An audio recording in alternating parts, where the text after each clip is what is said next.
Welcome to the Tool Review channel. Today we are taking a look at the Knipex 09-12-240 9-inch Linesman pliers.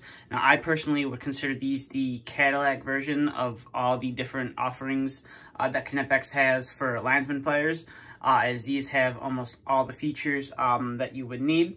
So without further ado, let's get into this video. So as you can see here, you have the Knipex logo, which is stamped into the metal, which I do like that a lot. It's not laser etched onto the surface. You can see your rivet up here. It's a smaller rivet, and it's super close to the cutting edge. So they technically classify these pliers as ultra high leverage. Since the rivet is so small and it is so close to the cutting edge, you should in theory have to use less force to cut through whatever you are trying to cut through. Coming back to here, you can see your model number on the handles right there as well. And then you have your hardness of wire that the jaws on here can cut, or I should say the shears on here can cut. And then flipping this over, you can see you have your standard barcode that comes on, seems like all German tools, they all come with a barcode on them. And over here you can see you have a wire crimper right there, and then this is your fish tape puller cut out right there as well. And you can see some scratching, and you can see the rivet joint right there as well. And then you have a circle opening right here, which allows you to cut a larger diameter wire. Instead of having a square opening, they put a circle opening. So like I said, you can cut some larger diameter wire.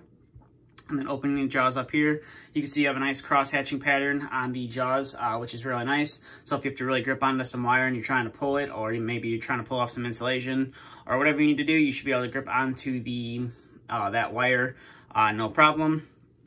But that is pretty much it for the look of the tool. So now we'll get to some testing and see what these can and can't cut through, and we'll see how well the crimper works out on the bottom.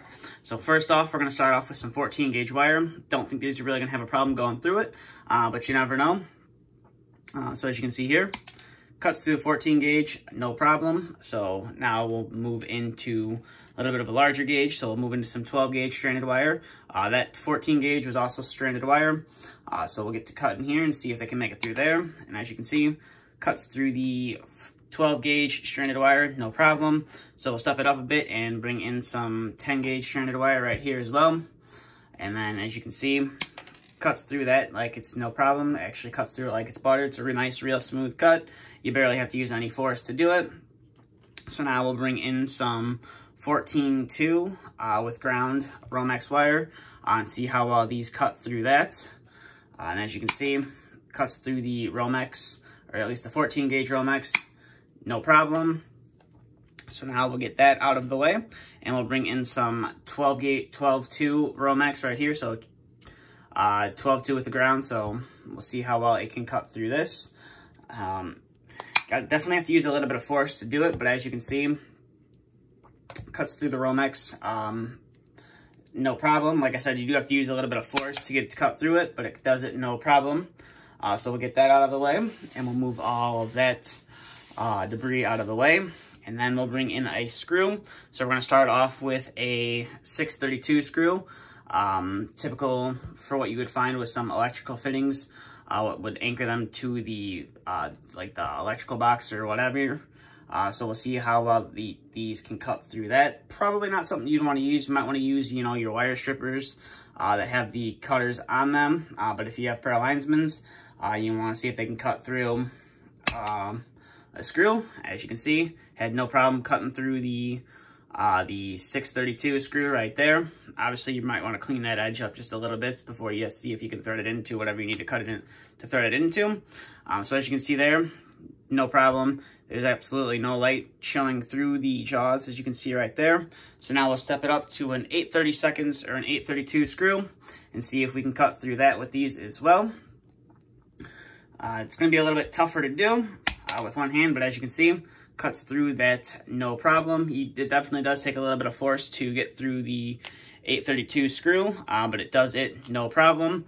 And as you can see, there is no damage done to the jaws whatsoever. You just got some leftover fragments from the metal and stuff, and the copper, some copper dust and stuff in there. And as you can see right there, the joint is fairly well oiled, and as you maneuver the pliers around, some oil does come out of the joint.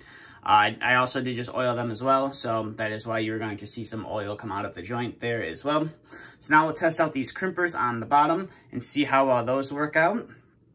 So we will start with some of my favorite 14 gauge wire right here. As you can see, I already have it pre-stripped, and I will bring in a 16 gauge terminal, and we'll see how well these can crimp a terminal onto this wire.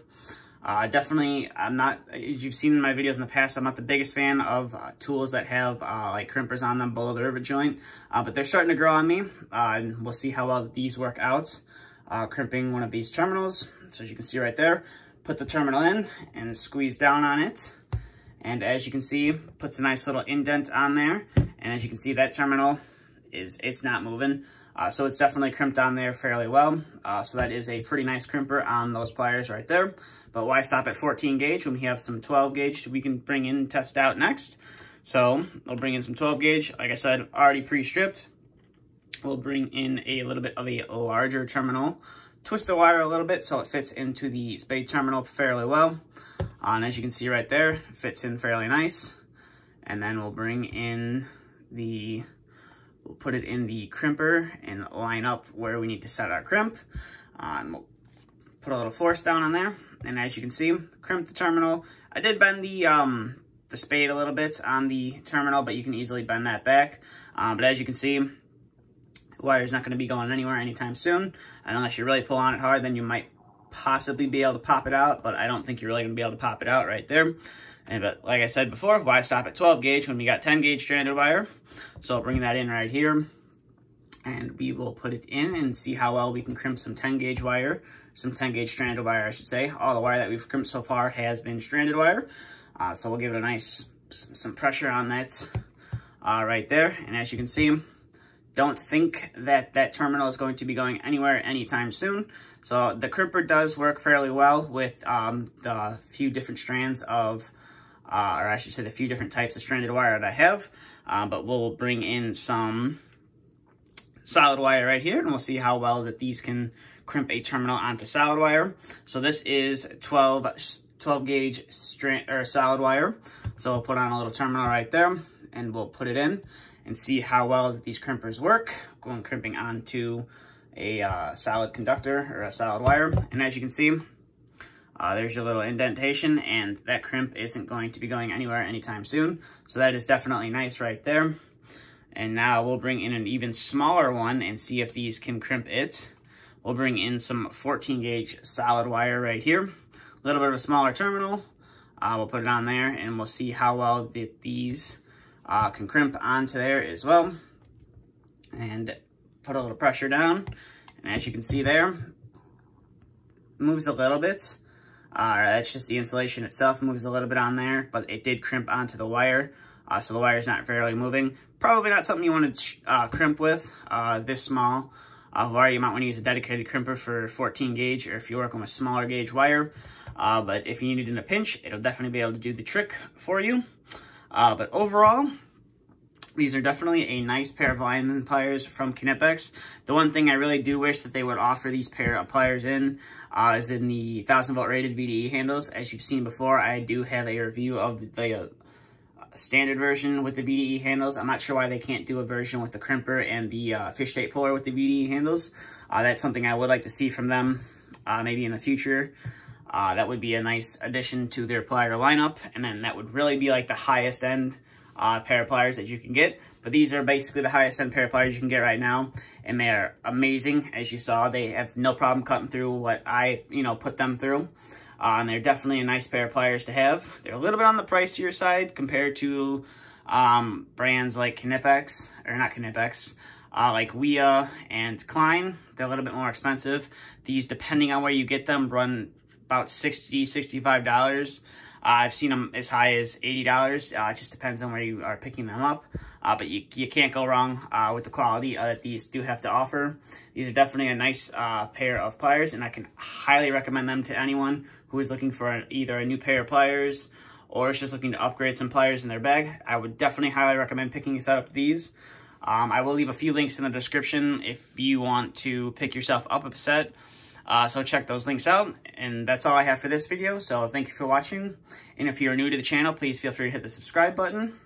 And if you would like to follow me on Instagram, I will also leave a link to that in the description. But that's all I have for today's video, so thank you for watching, and stay tuned for the next video to be uploaded.